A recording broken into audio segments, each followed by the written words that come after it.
Je suis Abou Bamba du programme des Nations Unies pour l'environnement et secrétaire exécutif de la Convention d'Abidjan. La tenue de cette conférence sur l'économie bleue durable a été suscitée par le constat que les ressources marines et côtières étaient en tout cas en train d'être sérieusement dégradées et compromises en tout cas en termes d'utilisation pour les générations futures, et que les pays africains, à la différence des autres régions du monde, ne tiraient pas assez profit de l'exploitation durable des ressources marines et côtières qui sont susceptibles de débloquer leur potentiel économique. Il fallait savoir c'est quoi l'état de la ressource, quel est l'état de la ressource, quel est l'état de la qualité de l'eau, quel est l'état des habitats, quel est l'état, si vous voulez, des côtes en termes d'érosion côtière,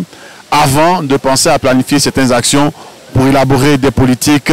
visant à préserver et à gérer de façon durable ces ressources marines et côtières.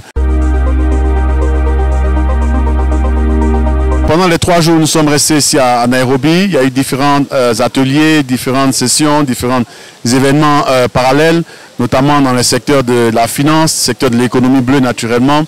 dans les secteurs aussi de la science, de la recherche et de la formation, et dans le cadre aussi de développement de certains partenariats.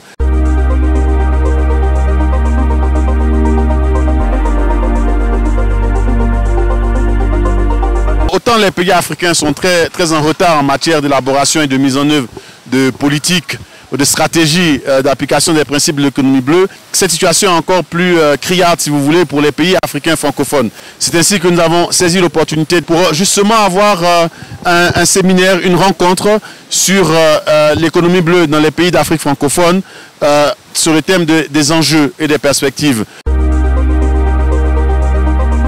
Ça a été l'occasion, pour la première fois en tout cas pour les pays africains, d'avoir une conférence de ce genre-là sur l'économie bleue. Et on espère que ça va servir de déclencheur